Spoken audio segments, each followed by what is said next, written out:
I have an announcement to make. So I got an email yesterday from the Greek authorities. I've been talking to them asking if we can come to Greece because the American passport has been banned from many places. They basically just said when you're coming into Crete, there's a bunch of buoys that aren't lit, so just don't hit them. But other than that, you're good to come in. We are here. We're gonna sail northeast for 1 day, east for 1 day, and then southeast for 2 days. So that makes for this is 514 miles, so probably 515 nautical miles just to round it out. I've been in a sailing boat, but I've never had the chance to sail for 4 days. I've been a night in the past, but never 4 days. And especially when someone is also giving you responsibilities. So I feel excited for that. I think it's something to have in your bucket list and to have in your backpack, because I think it's something that gives you tools and it's a great experience, stories for the future, and everything is planned out and everything is safe. So there shouldn't be any surprises, and if there is, we are ready. All right, Arianrhod is about to set sail. Running a little bit behind schedule, but that's fine. I was wanting to leave by noon. We're probably going to leave by 1:30 or 2. If we would have left early this morning, we would have run the chance of getting there in the middle of the night. We might need to do a little bit of motoring, but should be able to sail the majority of the way, and it should be good sailing. The wind should be behind us. You ready? My first ever trip as a solo traveler was to Greece in 2015, and I was on a schooner for about 2 months. That was my first taste of travel, and after that I've done all sorts of traveling since. So to be coming back to Greece after all that experience on the road, I'm excited to see what the experience of travel has brought to my perspective of the world. And going back to Greece after 5 years of very regular travel, I think is going to be a bit of a taste of that. Quick, look at that parallax, man. Woo! We are flipping flying. We are in 3-dimensional space. Holy cow. It's such an amazing thing to think that we can go for free to places with the wind. Ideally, no diesel burn. That's not going to happen, but definitely less than a plane. The wind is almost exactly what I wanted. It's a bit more forward angle-wise than I expected, so we're sailing more into the wind, which makes us lean over a bit more. The wind is stronger than predicted, which is fantastic. It was predicted to be around 9 knots. It's around 12 or 14, which is perfect for sailing. So we are just ripping right along at like 6.5 knots.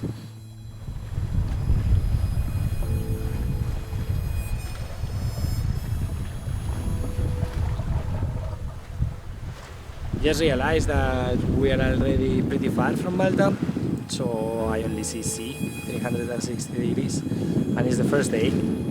I feel safe and I feel protected by Arianrhod, and I just wanted to give my first impressions.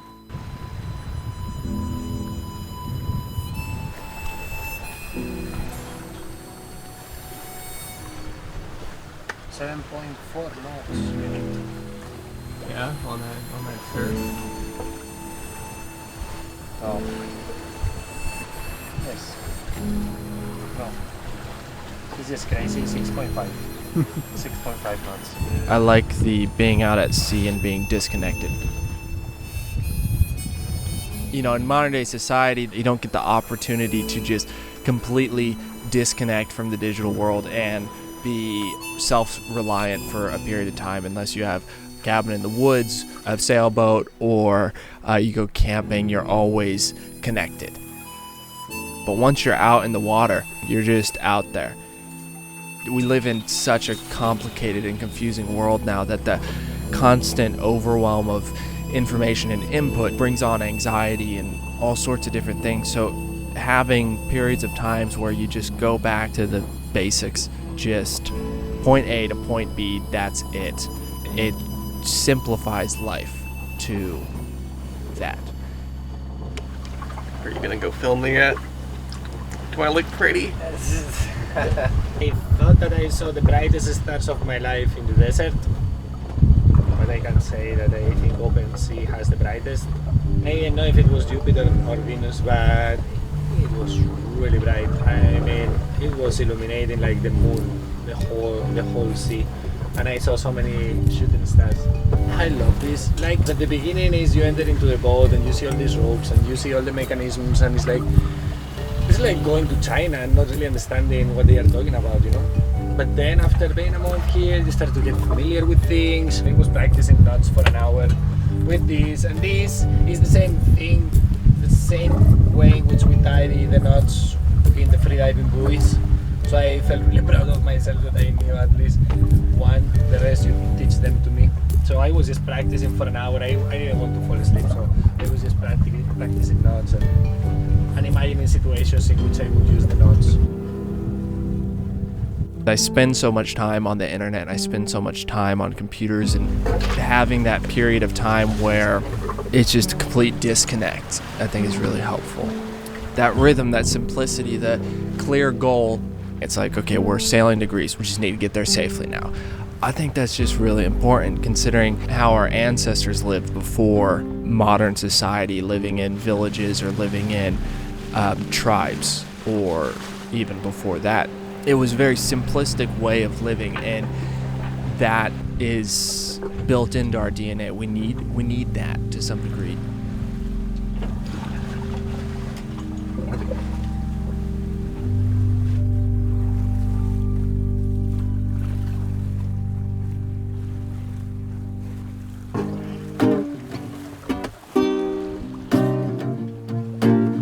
Roll, Arianrhod, roll.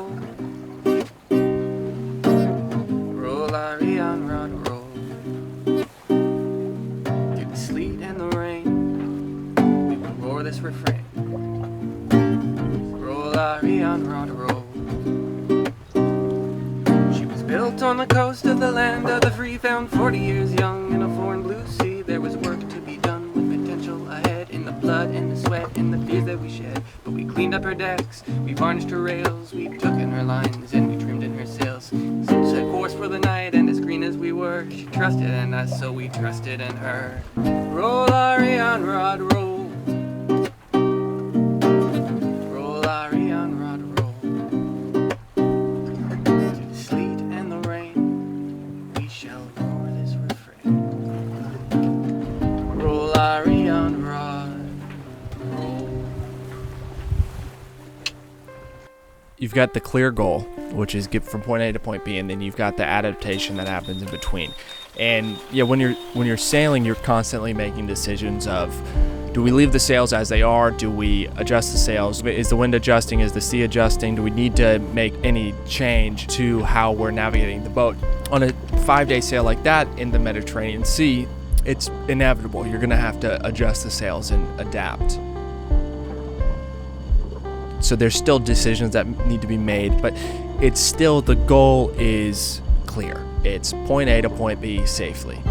And then it just comes down to reading the weather, reading the wind, reading the water, and then knowing how to manipulate the boat so that it maneuvers the best. You're not worrying about how to navigate social media or emails. None of that is happening because you're sailing. It's night 2. I'm on shift right now. It's 3 in the morning. I'm doing 3 a.m. to 6 a.m. There's no wind out, so we're motoring. We've been motoring now for 6 hours. I turned the engine on just before my shift ended last time, so 6 hours ago. And we motored 7.5 hours before that. So we're starting to rack up the hours, and we've got just over 300 to go. So long ways to go still, but we're making progress. Hopefully in the next 5 hours, 10 hours, we'll be sailing again, and then we won't need to turn on the engine until we get into port.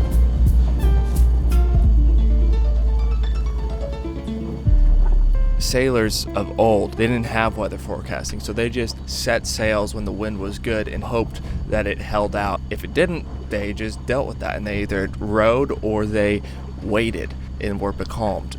I would assume many sailors died from being becalmed for too long. We have gone 250.5 nautical miles, and we have 250.5 nautical miles to go. So in distance, we are pretty much exactly halfway there. We're going a bit slow right now, but The wind should be picking up here. Hopefully soon. All right, haul it in. All right, stop. Go ahead and furl it.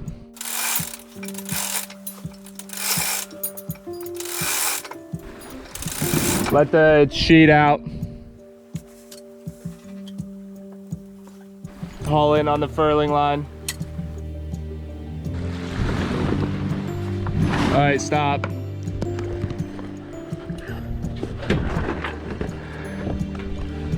Go ahead and ease the guy.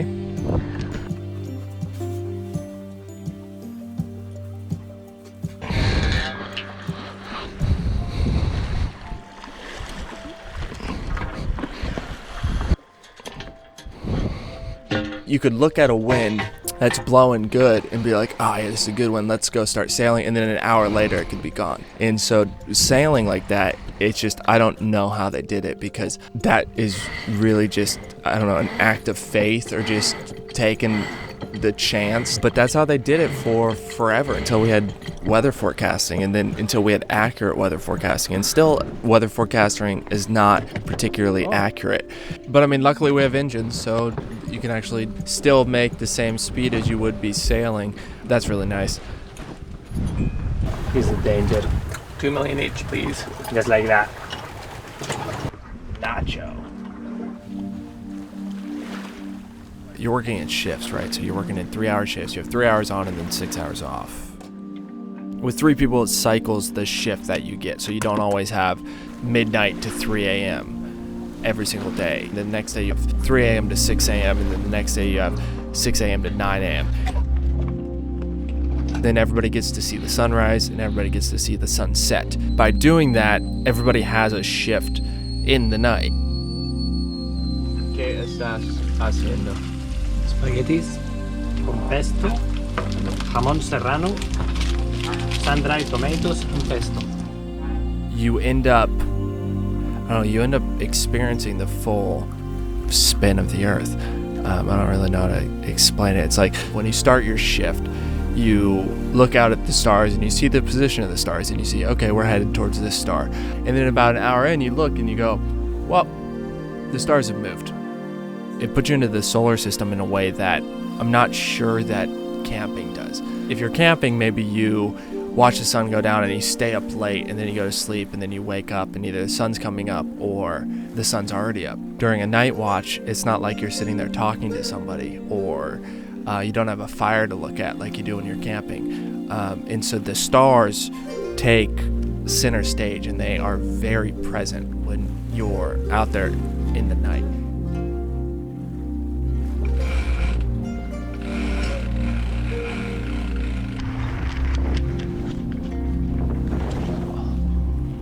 I'm sure there's a lot of sailors that would not approve of my sailing technique, but I think it works. We've passed night 3. Tonight will be night 4. We should get there tomorrow afternoon. Sailing good now. Doing 5.5, 6 knots. Done over 350 miles, and so this is officially my longest passage so far. Still got another 150 miles to go. You get a relationship with the stars, with how they move. What stars are next to what stars, what constellations are next to what constellations. You start to see the planets, you start to see Venus, you start to see Saturn. You sit there and you just go, I understand why they used to think these were gods. There's a whole thing there. It's like Venus comes and goes, the moon comes and goes, these stars come and go. This group of stars are stable. They're there every night. If you're sitting there and you're paying attention to all that, then you notice that. And there's just not very many times in society where your whole job is just to pay attention to what's happening. That's the whole thing about meditation now. Meditation's getting all big and hip, and it's like, just pay attention. Just pay attention to what's happening in life. I mean, you wonder how different society would be just if that's all you changed was the light pollution. Just at night, all lights have to go off and everybody had to see the stars. Like how much would that change modern society? We're about 9 miles out and the wind died, so we're not gonna get there before sunset. even if we were motoring. With motoring, we'll be able to get there just after sunset. It's nice taking a while to get places, whether that be sailing or driving or taking a train. It definitely puts more onus on it. It makes it an actual event. It's a series of beats in your life. After nearly 4.5 days on the water and 513 nautical miles, we have arrived at Chaune on the island of Crete in the country of Greece, making this my third time in Greece and the longest sail that any of us have ever done.